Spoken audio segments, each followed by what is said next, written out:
All right, I'm Daniel J. Lewis. I host the Audacity podcast. It's an award-winning podcast about podcasting for podcasters to learn how to launch and improve their own podcasts. I like being meta that way. But we're all here about WordPress, and we love WordPress to some degree, and you are probably interested in podcasting. That's why you're here. How many of you already have a podcast in this room? Raise your hand, please. 1.5 people who said to me, already have a podcast in this room. Well, I hope that by the end of this day, you will leave here equipped with the knowledge to launch your own podcast and succeed with it. Even if it means a couple months from now, but at least you'll be on the right foot. Today I want to talk to you about 3 different aspects of podcasting. The message, which is really the most important thing, the technology, which is big here at a tech conference, and then also the future, where you can go with your podcast. But the first thing that's important to know is really what is a podcast. By the way, as I go through this session, you'll notice a URL over here, danielj.net/WCDayton15. That's where you can get any of the notes. They'll be available. You sign up there, and I'll email you the notes afterward with any links, products, recommendations, that kind of thing for this. So you don't have to try and write these things down really quickly. Just focus on getting that information that you need instead of trying to copy an outline that doesn't exist on my slides, because I'm not that kind of designer. So what is a podcast first? A podcast is episodic, downloadable media, can be audio, video, or even ebook media like EPUB format or PDF, that is syndicated through an RSS feed, I'll explain that in a moment, that is then available for people to subscribe to and consume from anywhere at any time, covering almost any niche. Podcasting is global. Podcasting is something you can do from literally your closet or your basement, your car, your garage, from a studio. It can be expensive, it can be inexpensive. There are even ways you can do it for free, and I'm going to show you some ways that you can do it for free and some ways that you can do it more professionally. I mentioned RSS, and RSS is the technology that drives podcasting. RSS stands for Rich Site Summary, or another way of calling it is really simple syndication. RSS is the technology that takes a file, a multimedia file that's somewhere on the web, and when it's attached to an RSS feed through a complicated thing called enclosure tags, it allows people to subscribe to it. So audio or video that's sitting on a website is not a podcast. Put that audio or video downloadable in an RSS feed, then it's a podcast. A video show on YouTube is not a podcast. Take that same video content, syndicate it through an RSS feed, that makes it a podcast. And I'll show you how you go about making your RSS feed with WordPress. But the first thing to focus on is the message. If you don't have a message to share, then I'm going to give you a hard truth here. Don't podcast. Okay, no one's left the room yet. That's good. The message is really the most important thing. I'll spend very little time talking about the message because you need to spend more of your time figuring out what your message is. The tech, yes, can be complicated, and I'll spend more time on the tech side of this because that's the stumbling block for many people to get started. But podcasting is all about the message, not about the technology. So I'll give you solutions and specific recommendations for some of the tech, but you need to spend a lot of time focusing on what your message is. Here are some questions for you to consider what your message would be when you're thinking of starting a podcast. First, why do you want to podcast? Is it that you want to make money? Is it that you want to entertain people? Is it that you want to change the world? You want to help people do something better or come through some circumstance? Do you want to make money with your podcast? Do you want to grow your business? Do you just want to have fun? There are all kinds of reasons to start a podcast, and all of them are legitimate. Now, some of them come with their own complications, like trying to make a living from podcasting has its own complications, but that can be a reason to start a podcast. So think first, why do you want to podcast? That helps you determine your audience, your message, the content that you want to share. Why do you want to podcast? Next, what would be helpful or entertaining? There are many psychologists who will say things like there are 5 basic needs for mankind, or psychological needs and stuff, but the way I see it, when people get on the internet, they're looking for one of 2 things. They want to be either helped or entertained. Helpful content encourages people, equips people, it inspires people. It could be how-to information, how to fix this thing. It could be informational, where you're telling people something new, something they haven't learned before. Or it could be entertaining, where you're making them laugh, you're engaging their mind. Entertaining doesn't always mean funny, but it can often mean that you are amused or entertained in some way. So your content should be either helpful or entertaining, or even both. It's fine if it's both, and you've got a winning combination there. But think of what kind of content can you create that is helpful and or entertaining. If you're just two dudes or two ladies, or a lady and a dude, getting together, talking about whatever you feel like talking about, it's probably not helpful conversation. And depending on how you talk about it, it may or may not be entertaining. So there are lots of podcasts out there where it's just two dudes talking about random stuff. And it's not anything that's ever going to succeed because their content isn't helpful and it's not even entertaining. It's just two people talking. But then look at like Rhett and Link, who are no longer technically podcasters, they're YouTubers, and they have a daily show where it's two guys talking, sometimes playing games, but it's always entertaining. Sometimes it's helpful. If you want to ruin your relationships, it's helpful. Check it out sometime, Rhett and Link. But your content should be helpful and or entertaining. Think about what would fit that. And then what are you passionate about? What makes podcasting so different from other forms of online content, like blogging, for example? Massive audience, or massive numbers of people who are creating blogs. Podcasting is a lot more personal.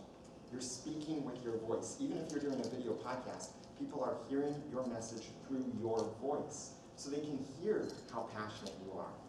In writing, you can add an exclamation point after something and people think, oh, they're excited. You can add 20 exclamation points and people can think, oh, they're still in elementary school. But if you speak with your voice, you can sound excited, you can sound disappointed, you can sound sad, you can sound anxious. There are all kinds of ways that you can express that passion through your podcast.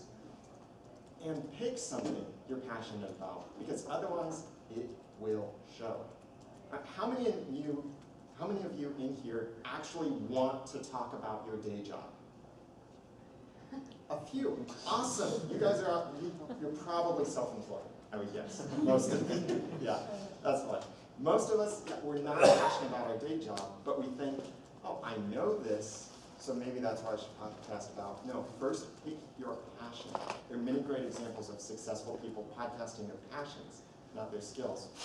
Think about what is relevant. What's relevant to you? What's relevant to the times? What's relevant to the industry as a whole? What's relevant to what you want to accomplish with your podcast? I wanted to do a podcast about Lost, the TV show, after the TV show had ended. Not necessarily the most relevant idea. Instead, I decided to launch a podcast about this TV show that was starting called Once Upon a Time. We're now the #1 unofficial podcast for the TV show Once Upon a Time. And that's awesome. We made the right decision there, I think. We chose something that was more relevant. What is relevant to you? Because you are the one communicating. You'll find an audience. The size of the audience depends on that topic and how you approach it. But think about what is relevant. And then finally, are you skilled in this topic?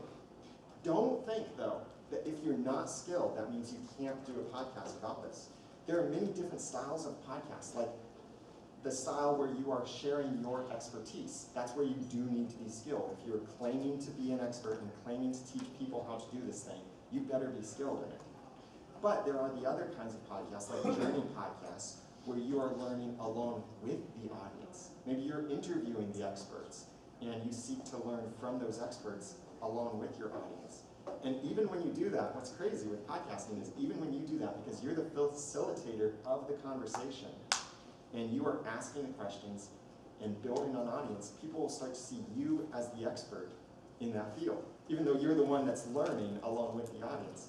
So are you skilled in that topic? Think about that. Think about those 5 questions when trying to figure out what your message is, and spend a lot of time there. Spend, I would say, 90% of your time focusing on what is your message.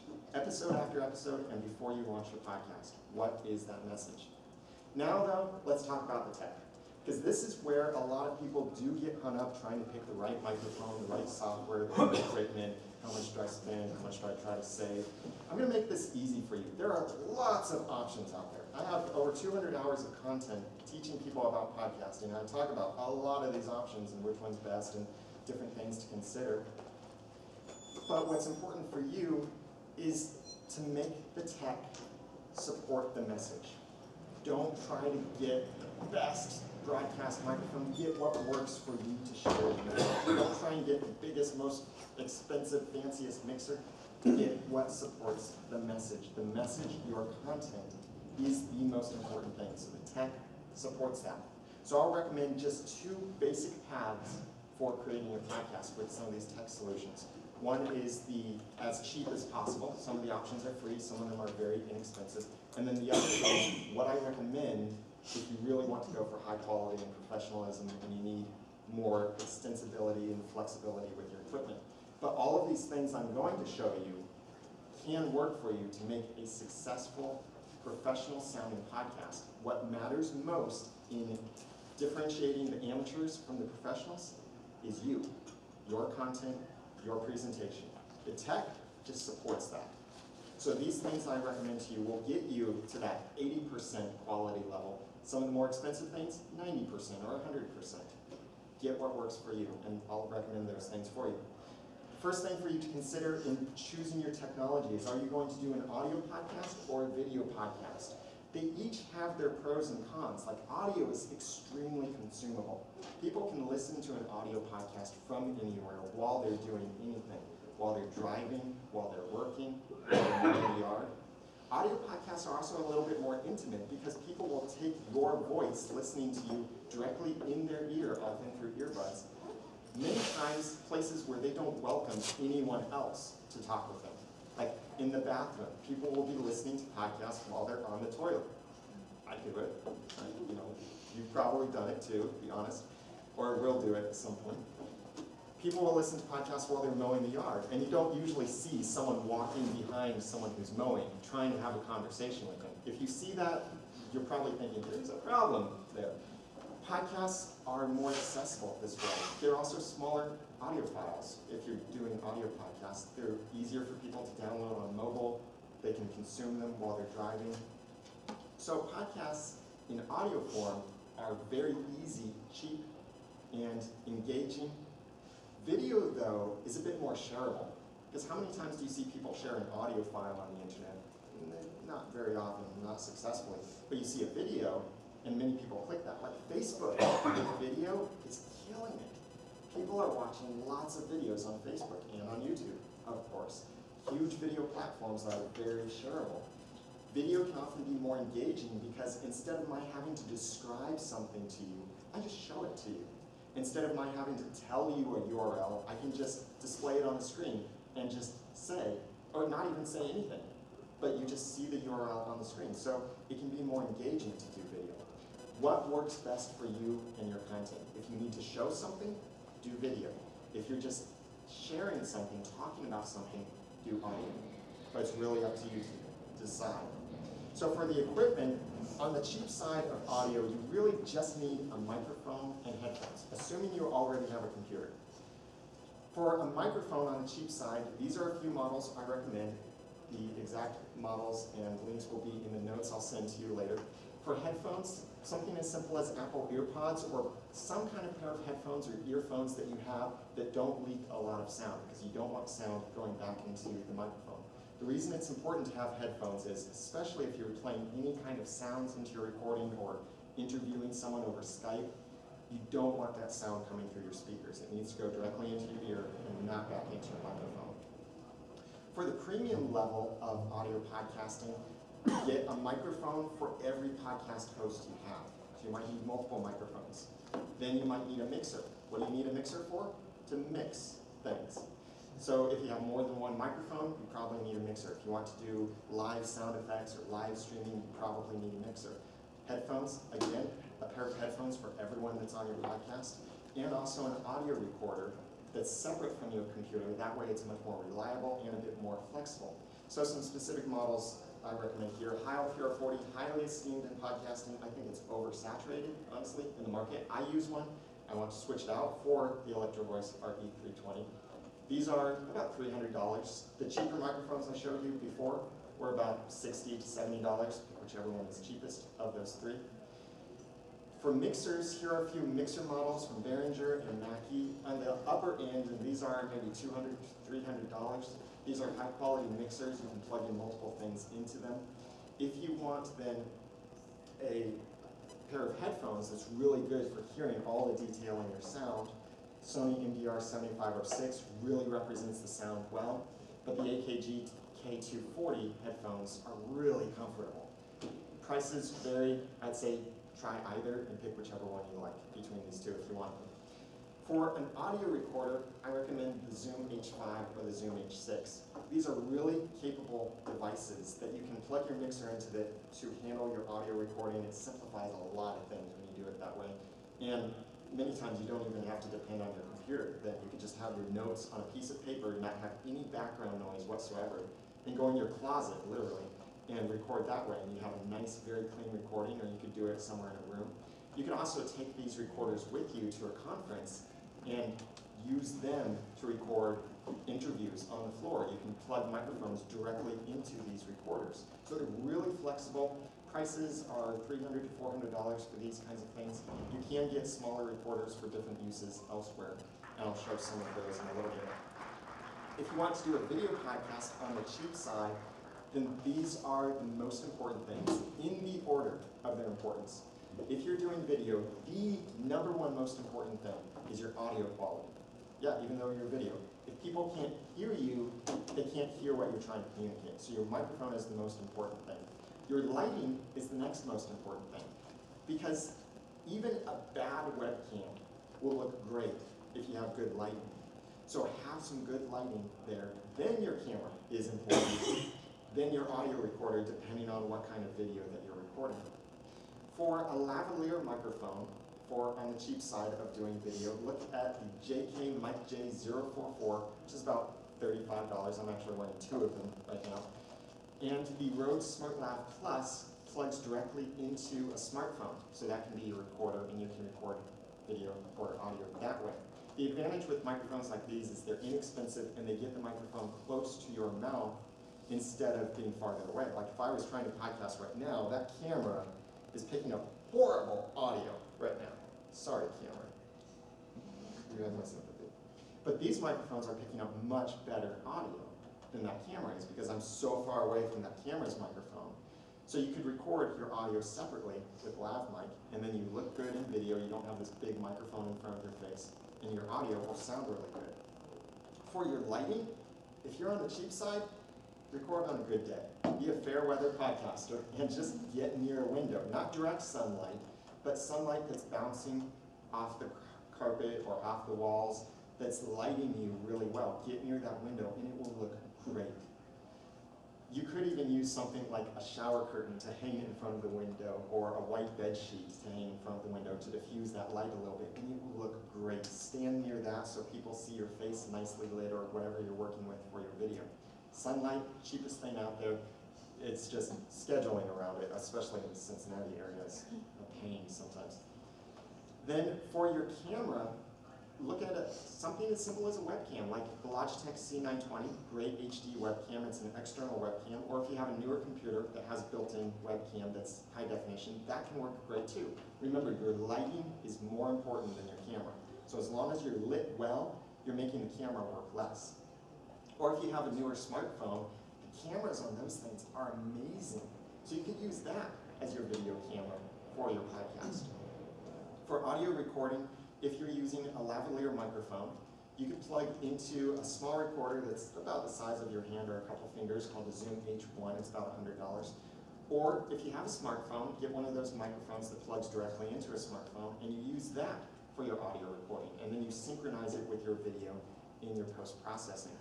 If you want to go on the professional side of video production and podcasting, then look at something like the Rode lavalier, which needs to plug into an external recorder.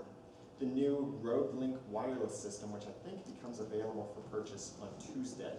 A great digital wireless system, much more affordable than Sennheiser's wireless system. And this would be for if you want to move around a lot and you want to plug the wireless receiver directly into the camera.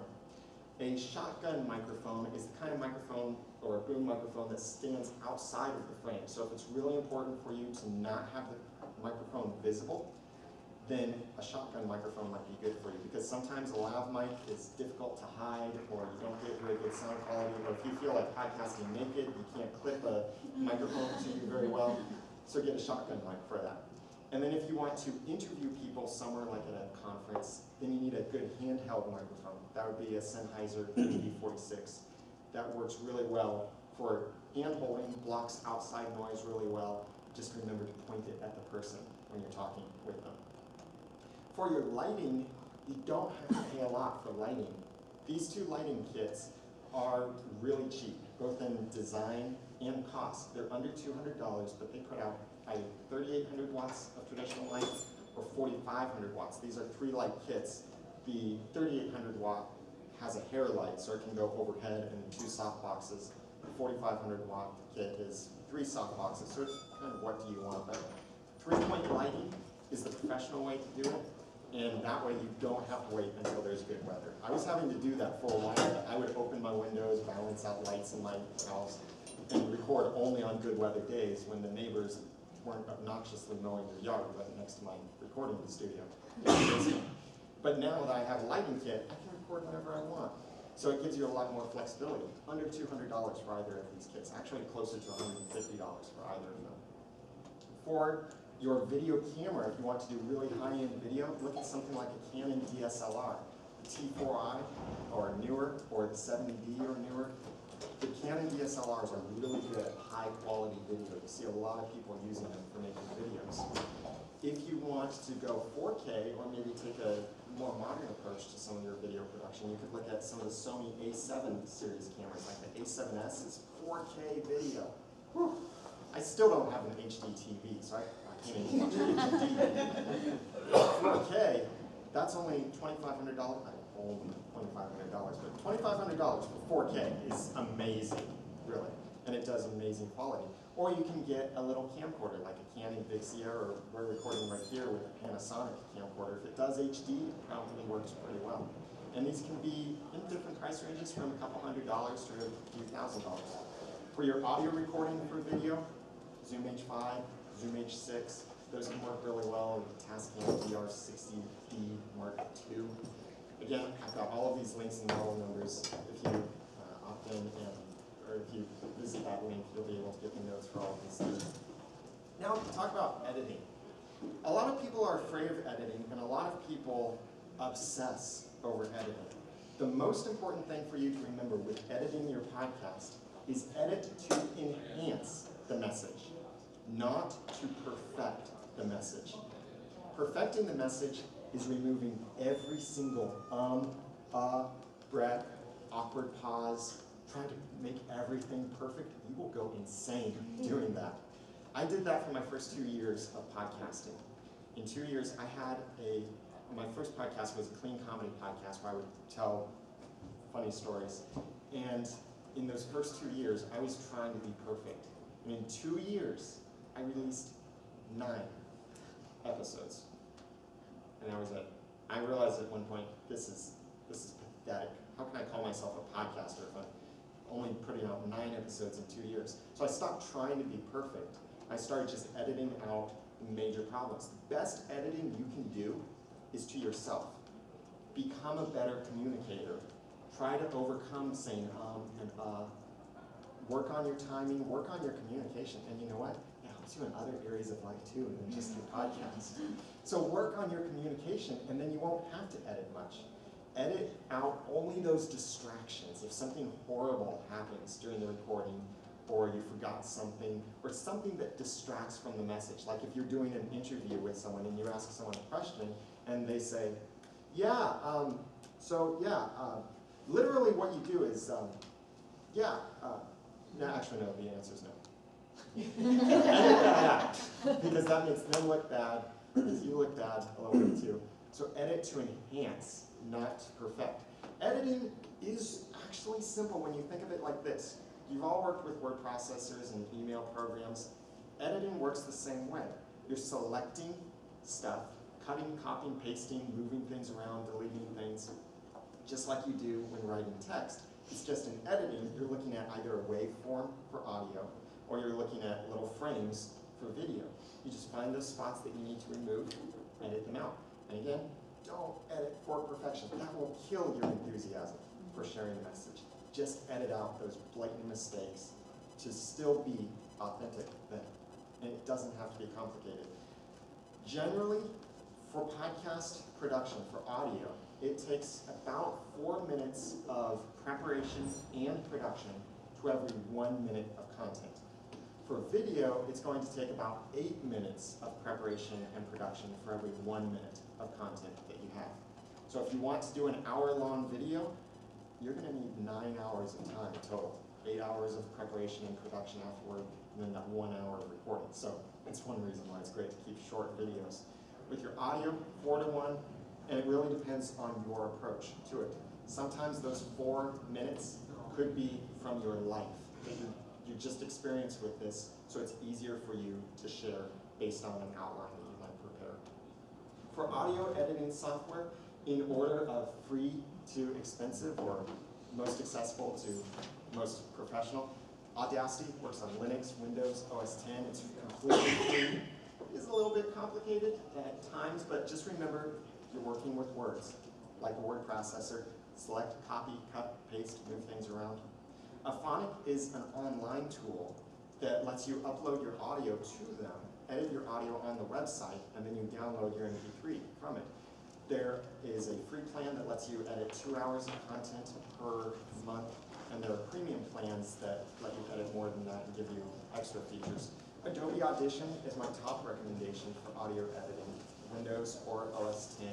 It helps you meet audio standards, and the reason to upgrade your software or go from different apps to the other is not to improve your quality. It's to improve your workflow. Audacity can do things and make it sound just as beautiful as Adobe Audition. But I switched from Audacity to Audition because I like the workflow of Audition more. It made my life easier and faster to edit the audio than working with it in Audacity. Same audio quality, different workflow. For your video editing, you probably already have video editing software on your computer. If you're on Windows, get Windows Movie Maker. If you're on Mac, get OS X, or get iMovie. That comes free on Macs, and you can edit your videos that way. If you want to step it up a bit, Adobe Premiere Pro works on Windows or OS X, or Final Cut Pro works on Macs. There are other apps out there like Sony Vegas Video, something like that. Anything that can make an MP4 or an H.264 video, it's fine for podcasting. Work with what you know. Next is your hosting. This gets into your connection with the web. So when you've recorded your episode, you need to put it on the internet somewhere. And there are 2 different types of hosting that you need, media hosting and web hosting. Media hosting is to get that media file off of your website to somewhere that's faster to download for people. Now, there are many shared web hosting companies that say unlimited bandwidth, unlimited storage. That's not what they mean. We think unlimited means unlimited. That's not what they mean by unlimited. Let me put it this way. This room can hold an unlimited number of people. Yeah, it can. Just not all at one time. That's your website hosting. It can support unlimited bandwidth and unlimited storage, just not all at one time. So what can happen if you're putting your podcast files on your web host, especially if you're doing video, those files will be big. Audio is typically 0.5 megabyte per minute of audio, depending on how you encode it, what quality settings you use. But video can be much bigger than that, like several megabytes per minute or even per second, depending on the quality of video you're making.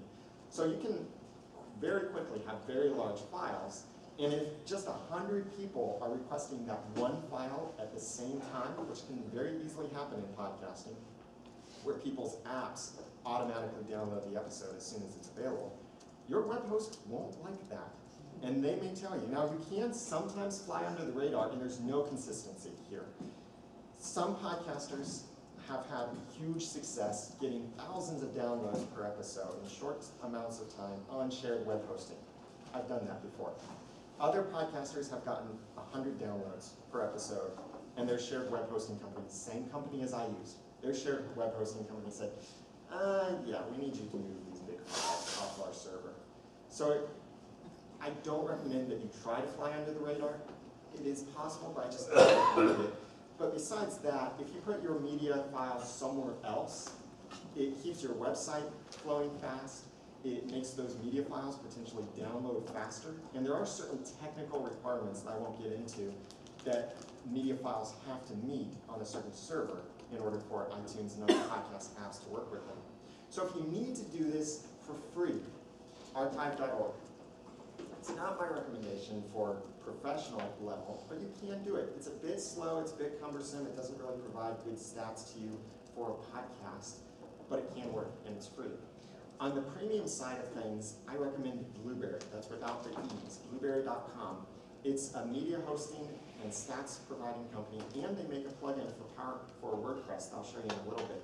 If you sign up for them, use the promo code Noodle, and you'll get your first month of any plan absolutely free. And they can transfer your back catalog. Like if you start a podcast somewhere else, like God forbid SoundCloud, then, and that's right now, as of early 2015, maybe SoundCloud will get their act together, then I don't like it. If you start your podcast there, and then you decide, I'm gonna actually take this seriously and move to something else, then Blueberry can transfer all of those old episodes for you for free. So they provide that in your first month free. Use the promo code Noodle for that. And this will host your media then and provide you with great stats, very fast downloads. You'll be able to see where people are downloading from, what kind of device they're using, like how many Android users or iPhone users, and what apps they're using. Are they using Stitcher? Are they using Instacast? Are they using Pocket Cast, Upcast, Downcast, Anywhere Cast? What kind of app they're using, how many episodes they're downloading, how many downloads you're getting per episode. Blueberry can provide all of that for you and really nicely integrate with WordPress. Next is your web hosting. You need a web host that really does a great job at hosting Drupal sites. WordPress sites. WordPress is the best platform. And for podcasting. I love WordPress for podcasting. This gives you so much power and flexibility, but as you know, WordPress comes in two flavors, WordPress.com and WordPress.org. Benefits of .com are they can be potentially free, and they manage it for you, the maintenance updates and security and that kind of stuff. But it has downsides, like you can't install your own plugins, you have to do a couple extra steps. But let me show you, if you really need to just start your podcast, and you just want to try it for a little while, try this for free or cheap, then let me show you how to do that with WordPress.com. You start by creating a new post like you normally would, and this is the new post editor on WordPress.com. Create your post just as usual. Give it a great title, great text for search engine optimization. Put that information in there, and then when you're finished with that, go to the left side of the page and select that this is an audio post format, if your theme supports that. This just makes it a little bit easier for us to create the RSS feed. This isn't required, it just makes it easier to organize these things. When you create that audio post format, then go up to your content, put your cursor at the top of your content, and click on the Add Media button. And then if you pay for WordPress.com, like $99 a year, you can upload your media files to them. Or you paste your URL into this Add Media file for your archive.org hosted media or Libsyn or wherever else you might be hosting that actual media file. You paste that in there, insert it into your content, you'll get this little embed code in there. Then when you publish your post, you'll have a player at the top of your post. Now this is great. This is now audio or video on your website. You need to turn it into an RSS feed on a podcast. So if you're using the post formats, find somewhere on the page where you can view just the audio posts that you created for that format. Click on that and it will take you to your archive of your audio posts. And then what you need to do is take that URL that's there and add to the end of it /feed. So most likely your URL would be something like myawesomepodcast.wordpress.com/type/audio/feed. When you enter that URL, this is what you're going to see. Don't worry, this is for computers and machines and software to read. You don't have to understand what this actual stuff is. But copy that URL that you have, that full thing that ends with /type/audio/feed, and then create a FeedBurner account with your Google login, and at the bottom of FeedBurner, choose to burn your own feed and checkmark the options that you are a podcaster. Then go through these options, enter a title that's for your sake to know what this feed is about, enter that slug, so your feed address would be feeds.feedburner.com/myawesomepodcast. Then you go through this setup process. But what's really important is when you get to this page that gives you the podcast fields, that you enter all of this information in. Your cover art, your description of your podcast, your categories. This is what determines where you appear in iTunes and other podcast apps. It's all from your RSS feed, and you're setting that here. And remember, this is WordPress.com. I don't recommend FeedBurner if you're on your own self-hosted WordPress website. I'll get to that in a minute. So after you finish this whole setup process, you click next, next, next, all of that stuff, you finish with that, you end up with a completed feed. In the upper left corner, click or right-click on the RSS icon and choose to copy that URL, which will be feeds.feedburner.com/myawesomepodcast, or whatever you give it for that last part of the URL. Now you have a podcast RSS feed. I'll show you what you can do with that in just a little bit. If you're on the self-hosted WordPress website side, which is definitely what I recommend, because this gives you a lot more control, flexibility over your platform, and you can use plugins and do cool things. If you need hosting recommendations, definitely check out the sponsors of this event. But the two hosting companies that I recommend are danieljlewis.net/Bluehost and danieljlewis.net/HostGator, or danielj.net, that's the same domain really. But in either of these places, when you have WordPress installed, which that's up to someone else to tell you how to do, install the PowerPress plugin. It's free to install. And when you install it, you come to the settings and you can connect it here with a Blueberry account so that you'll manage your podcast media, ID3 tags, uploading, attaching, all through WordPress. Remember to use that promo code NOODLE when you do that. Then you fill out, just scroll down, fill out the podcast information. Again, this is what shows up in iTunes for your subscribers and potential subscribers. Then when you're finished with all of that, set the player to display above the post and in your excerpts. That's where it's a lot more accessible and visible to people when they're looking at your podcast. Then start creating your blog post as you normally would. All that's different about making a podcast episode versus a blog post is that your podcast episode just has that media file attached to it. So create your blog post as you normally would, employ good SEO techniques, make a great title, write great show notes that aren't lorem ipsum, and then scroll down on the page and you'll find this podcast episode widget. And inside of this is where you click the Blueberry button that will link to your media or allow you to upload your media directly through WordPress. You don't have to know FTP or go to a different website to upload your media. You manage it all through WordPress. That's why I love Blueberry for this, is that it's all right there in WordPress. And we love WordPress. That's why you're here. You love WordPress. Don't be a spy. No, you're a spy when you need. Then after you're finished with this, publish your post, and it will look something like this, depending on the theme that you're using on your site. Again, you've got your title, player embedded on your site for your audio or video episodes and your content. Your feed for your podcast then will be something like myawesomepodcast.com/feed/podcast. And that's all set up by PowerPress. You don't have to mess with FeedBurner or any of that here. You've set up all of that information inside PowerPress in your WordPress site. Now you have your podcast RSS feed there from your self-hosted WordPress website. Then you need to submit that to iTunes and other podcast directories. For iTunes, you do need an Apple ID, but they don't attach the podcast to your Apple ID. Just log in to iTunes in the iTunes store, go to the podcast section, and in the lower right side, you'll see Submit a Podcast link. Click on that, paste in your podcast RSS feed, whether that be from FeedBurner or from your own website domain. Click on Continue. Then it will ask you to verify this information is correct. Then click Submit. It will take maybe 2 to 3, maybe even 7 days for them to approve your podcast, but they'll email you back through the email address that you inserted either in FeedBurner or in PowerPress. They'll email you there and let you know your podcast has been approved. Here's the link for it. And then you're a published podcaster. From that point on, when you submit your RSS feed to a podcast directory, that's all you have to do with that app or directory, because from then on, you create content on your website. Every time you publish, it automatically goes into your RSS feed. And although it may not appear right away if you're looking inside of iTunes, like in the store, because they cache certain things, your subscribers have access to it right away.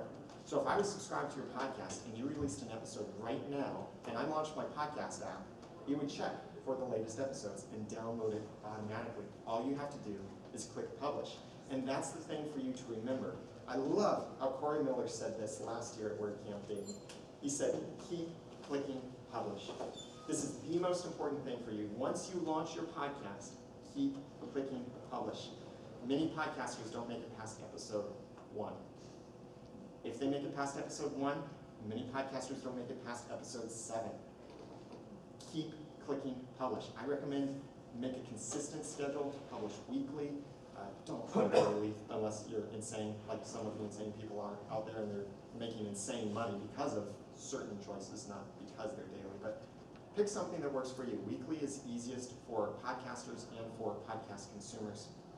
But keep clicking publish, the most important thing. I've got 3 other WordPress plugin recommendations for you if you're on self-hosted. Pretty Link comes in a light version, which is free, and a pro version, which costs. This is a plugin that allows you to create friendly URLs that you can speak. So instead of telling people, find my podcast on iTunes, you can just say, subscribe by visiting myawesomepodcast.com/iTunes. Or you can use this for affiliate links, for your show notes, for anything that you want. Instead of giving those really long URLs, just give something short. And this makes it also more memorable for you to type in emails or write on business cards or anything like that. I also recommend WordPress SEO by Yoast, which enhances the findability of your website by allowing you to implement certain SEO techniques, and it can guide you in certain ways as well. And then I have a plugin that I've created too. This one is a premium plugin called Social Subscribe and Follow Icons. And I created this with bloggers and podcasters in mind. And what it does is it allows you to create these subscription buttons on your website. And it has buttons for all of the podcast directories and apps, and they're all vector too. So if you're on Retina, they look sharp. You can blow these things up to massive sizes, and they'll still look really good. So that is how you podcast with WordPress. I'm Daniel J. Lewis from theaudacitypodcast.com. Thank you.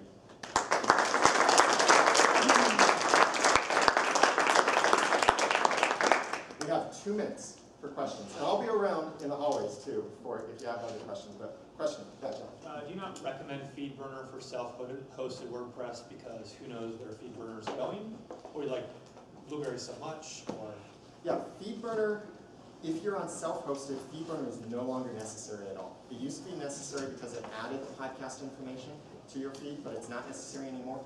You could use FeedBurner in its plain state, like no features whatsoever activated. If you're going to use it, that's the way I recommend for self-hosted.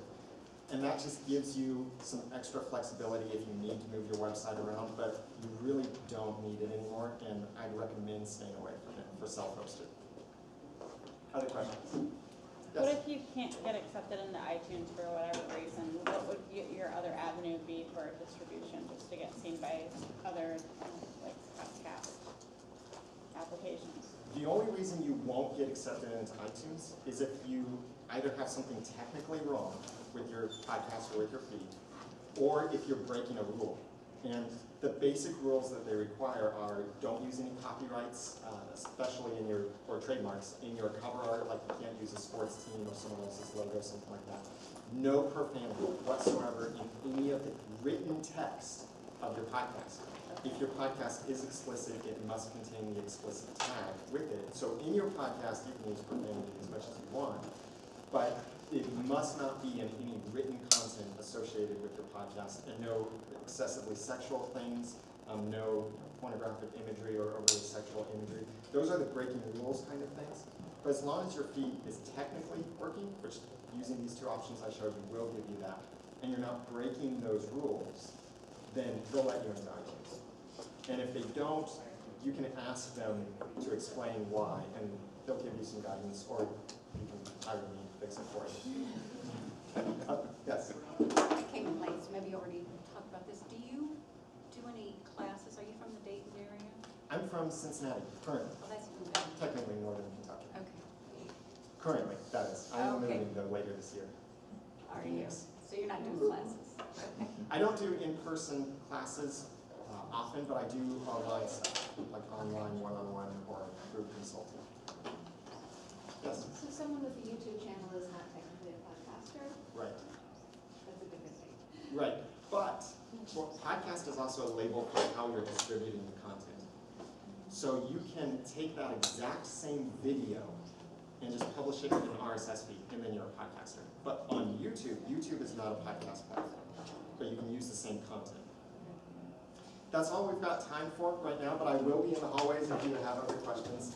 I've got some business cards out here, I'll probably run out, but thank you very much for coming, and enjoy the day. Don't forget to register.